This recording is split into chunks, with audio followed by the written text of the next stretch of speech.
Hey, all my awesome fuzzbutts out there, and welcome to what could be the longest episode yet of the show that lets you hear some amazing stories from all kinds of fursuiters from all over the furry fandom. Now, today's episode is going to be a little bit different because not only are we getting to know the fursuiter herself, but we're also getting to know the person behind the fur in addition.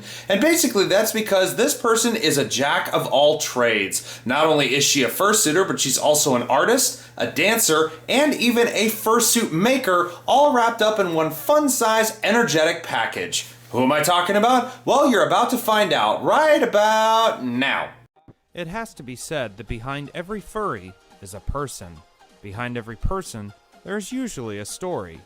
From all walks of life and all corners of the earth, now you get to hear some of their stories. This is Up Close and Fursonal.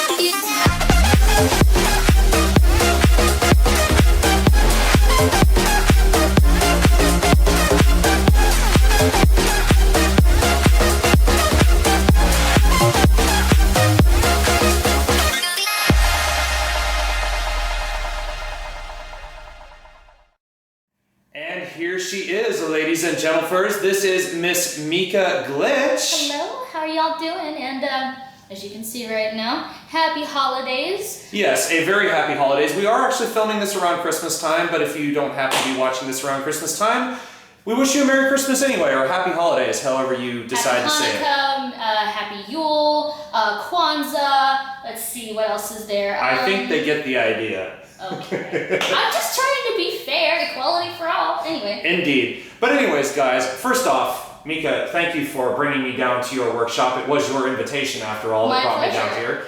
But anyways, guys, as you may have seen in our previous episodes, how this works is I have some questions for Miss Mika here, and she is going to answer them in her own unique way. So, are you ready? Yeah. All right, let's get to it. So the first few questions that I actually have for you involve the fact that you are indeed a fursuit maker. You made a few suits in your lifetime already, and you're already on how many? Like 3, 4? This is going to be, I'm working on, I've got Spaz that I'm kind of like working on here and there, and I've got another project that I'm doing. I've got actually 3 secret projects that I'm doing, which is kind of interesting. Can't wait to see those. I can't either, honestly. A fursuit maker is just like you know what you're making, but then it comes out and you're just like, my baby. Yeah, so I've got about, this is going to be my, what's the next project? It's going to be about my 4th or 5th suit now. Well, that's awesome. But another thing that I think is a big deal for suit makers, especially ones just starting out, is pressure. You obviously have a reference that you've been given by somebody, or maybe an artistic liberty, so you have to come up with your own design. How pressureful is it for you as a maker to actually get it right? I'm a perfectionist, so add the fact that people can be very picky about their suits and multiply it by 10, and I'm being anxious for you. I'm sorry, like I can't, it makes me nervous whenever I reveal something to someone and it's just like, I hope they like it, because it's their character. It's like them, their persona, their fursona, however they want to say it. And I mean, for example, when I made Spaz's head for the first time, I was like, I'm making this for someone else. I hope they like it. And, you know, they did. I was happy that they loved it. I mean, I recorded the footage specifically for that. It was so much joy to see their eyes light up, and it's like, oh, it's my baby, and I'm like, yeah, and I'm handing it off to you, even though it's like part of me, and like a little bit of me in there. What would you say is more pressureful, actually, being a fursuit maker or being an artist? Because you're obviously both. Oh, goodness. It really doesn't matter the medium, so to say. Am I given enough time to do the project? Are they giving me a time limit? Is my life outside of this fandom stressing me out to the point where I can't do anything artistic? it really just depends on, you know, time constraints and my life outside of everything, and, you know, do I actually feel artistic enough to pull it off? Because sometimes, some days I'll wake up and I'll just be like, I can't do anything. I'm gonna sit and watch YouTube. And that's about it. Because honestly, I can wake up and not feel anything for it. Stare at the suit that I'm in progress with for like an hour, wanting to do something, and I'm just like, I don't feel anything, you know? But if anything, time isn't a big issue if I have the motivation for it. I mean, I got my first full bodysuit, digigrade and all, 3 colors and a lot of additives, done in 12 days total. It was spread out over a month, but it was waking up at 9 o'clock in the morning and going to bed at 2 o'clock the next morning. So 9 a.m. to 2 a.m., stopping only for breakfast and dinner and restroom breaks. And that was it. So if I'm wanting to do it, if I have no motivation and artist block hits me in the head faster than a train going 60 miles an hour, then I mean, shoot, good freaking luck. How hard is it to kind of balance what you do, you know, in real life? Obviously, you're in college now. How hard is it balancing that with, you know, the stuff you like to do for fun, you know, making suits, drawing, all that kind of stuff? How hard is that to balance it? Oh, I am fixing to have a job as well, like a full-time salaried, well, not salaried, but hourly paid job as well. So it's going to be difficult, and the fact of the matter is that I just feel like it'll be difficult in the first bit of it, you know, getting the schedule for classes, getting the schedule for work, and having the extra time necessary to do the suits that I've been commissioned or the art that I've been commissioned. If I can find a rhythm, then more than likely I'll be able to get it done, you know, find the hour or 2 that I need for the suits or the art, and then the rest of the time is either me going to school or going to my job and working and earning a living, but being able to have fun at the same time. So sometimes I'll be like, you know what, I'm gonna take a break and just socialize and have fun with my friends. And other times I'll be like, nope, I'm gonna stay here, do my work, stay here, do my research for class, stay here, work on artwork or fursuits or some project that I may do for YouTube. I don't know. It really just depends. It's kind of stressful. I'm good with routine. If I know what I'm doing by the, you know, half hour, by the quarter hour, by the hour, then, I mean, you know what, I'm just automatic.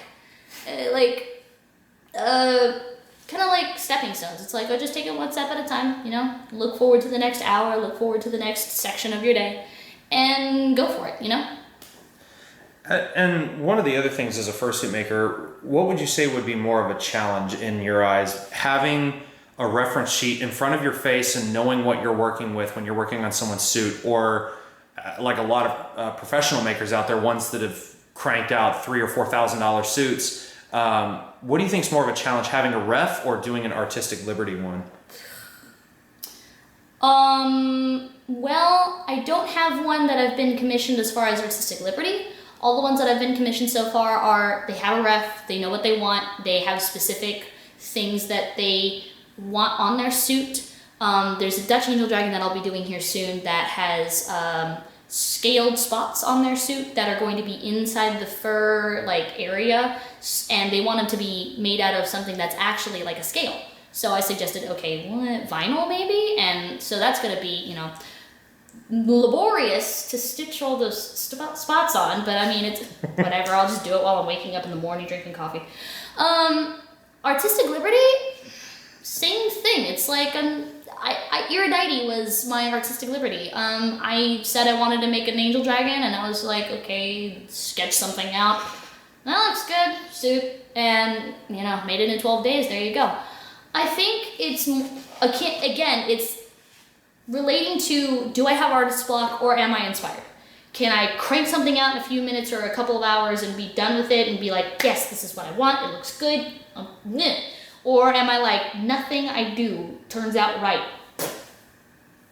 It's the struggle of being an artist. Some days your brain is like, yeah, let's do this. Other days it's like, you're not gonna art today. Why? So the final question, and I guess what should have been the more important one in the beginning, is what got you started in all of this? I mean, you've made 4 or 5 suits now, but what is it that got you started? The whole idea behind I want to make fursuits. It's really the idea behind actually just wanting to be in the fandom in the first place. I saw videos on YouTube. I was in dance in high school in my freshman year, and I loved the dancing. I just hated the instructor because she was being pressureful, and it was not the style I wanted to do. But I saw Majira Strawberries, Sniper, Twilight Saint before she became Sniper. Obviously, her suit's kind of newer than me being in this fandom. Ino from her old suit before the head was modified and was made by Phoenix Wolf. And who else did I see? Kajani Lion Productions. That was one of the ones that I first saw. Him with the kids, him at con, him at the panel that I saw, which was suit character, how to act in the suit. And from there I was just like, this is a fun, interesting thing to do. I'd like to get started in that. I'd like to perform for people. I love making people smile. That's my goal in life. I don't care what it has to be, to go through to make them happy. If I can see that smile, I'm just, my day has been made. I think that's the goal of a lot of furries, is not so much to just escape or anything like that from daily life, which, some people have done before, but it's also to entertain, especially the younger generation. And, some people don't know exactly what to think of it when you see, this giant furry thing walking at us. Well, you are a little bit more on the fun-sized side of things, just to make it sound funny and make it sound interesting and be a little more polite. You are fun-sized. Nah, he's just trying to tell me I'm small. Well, there's nothing wrong, because actually I've seen a lot of suitors that are smaller, and I think it just adds to their character even more. People who aren't furries and who see me walking around instantaneously fall in love with me. It's like, not even a week ago, this past Saturday at our local bowling meet, I walk out of our little corner that we have been designated by the bowling alley people, and instantaneously people are like, oh my god, go over there, take pictures, I love this thing. And I'm like, just pick you up and snuggle you like a pillow almost. They might as well just sling me over their shoulder and walk away. Can we take it home? I heard someone say that too. They wanted to take it. Can we take it home? I'm like, no, I belong over there. Tugging on my, no, oh God. So we've learned a little bit about you. Do you think maybe we could bring one of your creations in here and get to hear from them? Let's see. Now, Jacko got into my stash of Guinness again, so I don't think he's going to be here to do anything. He's probably passed out on the... Well, I did notice a few bottles spilled upstairs, so I think that may have been his doing. Dang it, Jacko.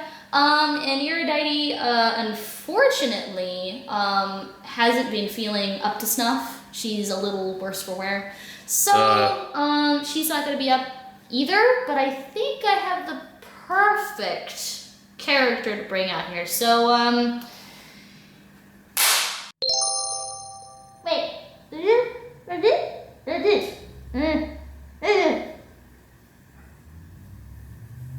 Holy hell, it's a magic fursuiter. Oh my goodness. Hi, why am I here? Mika sent for you. Oh, she did? Yeah, you're actually in an interview. Oh, woo. Right. What am I being interviewed for? We're figuring out a little bit more about you. We're actually getting to know you just a little bit more. Me? Yes, you. Okay. So, first of all, just tell us a little bit who you are, and kind of how you came to be. Oh, well, I'm Patches, and I'm a combination of cat, lion, no, hold on. I am cat. I am lion, lynx, and tiger. But I'm also a dragon. See, because the nose and the horns and the wings, these things. Yeah. Can you please? Thank you. I told you to cooperate today. Okay, whatever. So yeah, and well, what do you mean by like where I came to be? Well, obviously, every character has a backstory. You know, they came to existence somehow. So, what has Mika ever told you your story of how you came around? Because you do seem to have stitches and well, obviously patches. You have your pink patch on your ear, and I can see one down low on your leg and whatnot as well. I mean, how did you get to looking the way you do now? Okay, well, Mika made me for, well, her own sort of story. So, she didn't have a very good childhood. And it's kind of, a lot of people hear the same one. It's like your parents were bad and, you know, your life kind of wasn't so good. You didn't have a whole lot of money to go around and, you know, school wasn't very good and all that. But the thing is that in order to cope, she actually made me. A long time ago, she used to have real cats, but, you know, they would come and go, and it wasn't very easy for her to love something that just came and went. But she found a white cat, a stuffed one, that she really loved, and she kept it for a long time. Unfortunately, something happened to it and it disappeared. But after she was able to cope without it, she designed me. And I was kind of in the back of her head for a long time until finally she was able to have the means to make me. The stitches are the parts of her past that have pained her, but that she's, you know, she's gotten over it. She's been able to grow and have them here, and she doesn't care if they show. She's brave like that. And my backstory is that I'm really, really old, but that I came to life when a little girl wished for her to be real, for me to be real. And that's because, well, Mika wanted me to be real, so I became real. So basically, you're a wish come true. A wish come true indeed. So why the mix of all the characters? I mean, there's a lot of, you know, animals running around nowadays that are maybe one or two animals put together, but you've got a whole mix, and you said 3 different types of felines. You've got dragon, and I can see certain pieces of that in you here and there. I mean, why so many different types of animals put into one? They all represent something. So she loves cats, but she could never make a decision as to which cat was the best. Now, domestic cats are cool, but, you know, they're tame, and for the most part, the worst you can get off of is maybe a scratched eyeball or something. But I'm Lion because she loves to be within a community. She loves to be with her friends more than anything in the world. If she had no friends, she'd be the loneliest person on earth, more so than most introverts. And the tiger part is because she wants to be known as not just this small, you know, maybe even some people would think she's weak individual. She wants people to know that she's strong and independent and able to carry herself, even though she may have some bad times. And then the lynx part of it is, that's actually just a design thing. She really liked the ears. Well, hey, whatever fits. I mean, that's the beauty, I think, of fursuits, is that you can, or characters really, it's not even just the suit, but it's the character itself. You can make it whatever you want to be, and Mika obviously put, no other way to say it, a hell of a lot of thought into you. And one thing I'm noticing right now is your tongue. Why so long? You lick me long time? Oh, Cherry! I'm sorry, I had to. But anyways, no, I've noticed your tongue. I mean, is there a particular reason why it's that long, or she just made you that way? She put a little bit of other things into me. So those four, I have fingers. I have 4 main creatures in me, but I'm also parts snake and parts blue-tongued skink. She liked the idea that some characters that have dragon in them or that are dragon have the whole forked tongue. But she didn't want it to just be a normal forked tongue. That's boring. So she looked around and was like, what else can I add to this? And she saw the blue-tongued skink, which is a really cool lizard. It's like about that big, and it's really pretty, like tannish, grayish, like shiny and stuff. And its tongue is super long. It's a darker blue than this, but it's like half its body length, and it's pure muscle. It's enough to be able to scoop out ants from its little ant hole and like eat them up in one gulp. So she was like, that's cool, I'll add that too. And I can lay this on people and go, you taste good. And then the snake part is because, well, in theory, I can open my mouth as wide as I want and be able to like eat all the cotton candy and all the chicken that I want. Chicken! Raising Cane's? Yeah, Raising Cane's. Sponsored, not sponsored.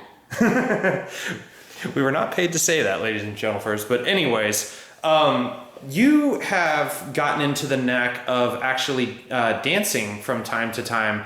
I noticed you at Furry Fiesta actually went into the preliminaries for the dance competition. Now, it is a sad fact, and I'm just going to point out that being the fact that it was your first dance comp, you unfortunately succumbed to the side of not being able to make it in, but we're working on that. We are working on that. Furry Fiesta, you'll be there again this year. Are you going to be as is? Are you going to be partial? How are you going to be set up? Are you going to be wearing Mika's clothes, or how are you going to be doing this? Exactly that way. Okay. Fine enough by me. That says more than enough, right? I'm too fabulous to go any other way. Oh, honey, you're just fabulous. But what kind of inspired you to start dancing and actually wanting to go out as a dancer? I mean, Mika touched on earlier that she was dancing in the earlier part of her life, but I mean, what inspired you to actually give it a whirl? Well, she likes it, and I want to make her happy, so I'm going to do it too.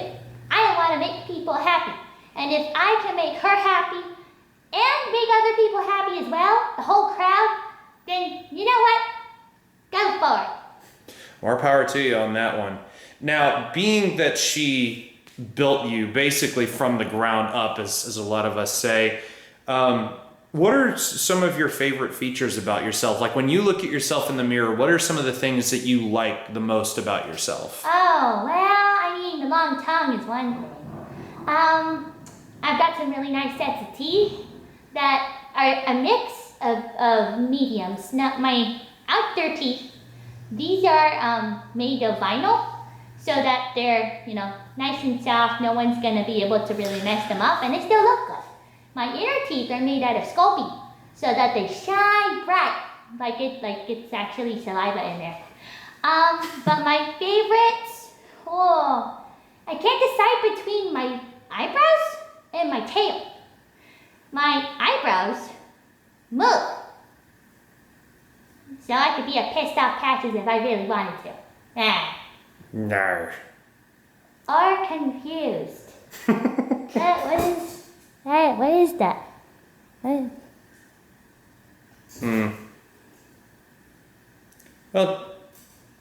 there we go, I'm all better now. yeah. But then there's my tail. So, I don't know if you can see this. You has a little nub. What happened to your tail? Where'd it go? Oh, it's over here. You have a removable tail? Well, I guess that goes in the theme of Patches. Yeah, it falls off of that. So it adds snaps instead. Now, do you use that, would you say you would be using that in something like a dance competition, like a prop or something? Oh, I don't know. Just, I don't know, maybe giving you ideas. Maybe. But, I mean, nevertheless, it's an idea. It's a thought. Who knows? But you are definitely fluffy, and you definitely are fun-sized, and you definitely are super, super adorable. Oh, thank you. Now, I've noticed looking at your face, one eye seems normal. What happened to the other one? Oh, you mean this one? Mm-hmm. Oh, well, when I was a stuffed animal still, both of my eyes were glass, and they were really pretty. They were like this one, like handmade. It was so pretty. And then, I got washed. They didn't know how to properly wash me. That eye popped out. Ooh. So they replaced it with a button. A button? Why a button? Well, when I came to life, how do you see out of a button? I couldn't answer that one. I'm blind, basically. But what's cool is that when I came to life, instead of being able to see physical properties, well, I can look at you and I can see your emotions. And, Really? You seem extremely yellow today. Yellow? Well, calm, serene, happy. Very interesting. Happy to see me, aren't you? Of course. Happy as ever just to see a cute little CatDragon in front of me. Aw, stop. You're too much. Well, it's awesome that you decided to pop out and Mika decided to bring you out. It's been amazing having you here. I mean, is there anything you would say to anybody? You know, this is now your time. If you've got anybody that you want to send a shout out to in the end, you know, this is your time to shine. Do you have anything you want to say to anyone? Who do I want to shout out to? Well, I gotta start local, cause if it wasn't for the local scene, I wouldn't be here. Oops, sorry, I had some chicken earlier. Oh no! My bad. Well, let's see, local shout outs. Well, first to you, hi, you're here. Oh, Hello. stop it. You're making me blush. You can't see it on camera, but you are. No, I can see it. Now he's turning a shade of orange. Oh dear. He's nervous. Anyway, I still let him know. Of course. And then there's Arrow. Oh yeah, I forgot about Arrow. Oh, he was there when I first went to one of the park meets, and he was so super cool and so sweet, and I'm happy on his bed. I love foxes, as you can tell. Yes. And then there's a special someone y'all guys are gonna meet next time, hopefully. He's sweet, fluffy, and some may call him a strawberry. It's Rusky! You sure you aren't talking about Majira on that one? No, Majira, I'm talking about our friend Roski the Husky. Or Fritz Jack and the Noodle. I forget which one he is. He has a split personality on that one. Oh well, but... We'll go with Husky on that one. He's been the sweetest husky ever. He's like a cool dancer that I looked up to when I first entered the dancer first team, and he just keeps getting better. All of us keep getting better, and I think it's really because he has that dancing spirit. It's so awesome. You guys really need to check him out. Well, hopefully we'll have him as a guest on the show very soon. Hopefully. He has expressed interest in that, I hope you know. So yeah, if he comes out of his little hidey hole. Anyways. Then other shout-outs. I guess, I do have three, yes, that's the right amount of fingers. Three international shout-outs I want to give. First, to Mama Phone. Hi, Telephone. Yeah, you've heard about me in chats and stuff like that. We even met last time at TFF. Thank you for being one of my best inspirations online for even doing this, and for dance competitions. You're the first one I ever watched. I think it was TFF 2014. You were there, and you were amazing. Thank you. Second, to my friend from Virginia, Rogue of Omega. They are pretty dang cool. For an American who, well, she's got the best cockney attitude this side of the pond. She's awesome. I love her. She's so British and it's just lovely. You want mine? And then, third of all, to my friend across the pond, over in, I shouldn't say exactly where he's from, but he's from the UK. Cyril the Gentleman Dragon. Without those three, I wouldn't be a Dutch Angel Dragon as well as a CatDragon. So, thank you three for being inspirations to me and being some of the best things to help me smile in the day. Well, definitely we will make sure that they hear you loud and clear. All right, ladies and gentlemen, so that wraps it up for this episode of Up Close and Fursonal. We hope you guys have enjoyed your time here getting to know Miss MikaGlitch and the wonderful Patches the CatDragon as well. Now, if you guys want to follow any of their adventures, whether it's Mika, whether it's Patches, or any of the other characters under her name, you can follow them at Twitter, Instagram, DeviantArt, and YouTube under the name MikaGlitch, MikaGlitch. Or you can find me at Fur Affinity, not as often, but still, under the name Patches the CatDragon. And finally, everything will be linked and shared by the Facebook page Glitch Studios, where you can see updates of fursuit parts or artwork that we've done. Quite a lot to remember. Hope you guys got all of that, or you wrote that down or something like that. But anyways, in the end, definitely a big thanks to Mika, and definitely a big thanks to you, Patches. You definitely brought the cuteness to this episode for sure in your fun-sized CatDragon glory. More so than Arrow, I think. We're not doing comparisons here. But anyways, guys, if you like what you see, feel free to like, subscribe, leave a comment in the box below, and feel free to share this around. And hopefully we will see you guys at the next convention, the next Fur Meet, or we will just see you around town.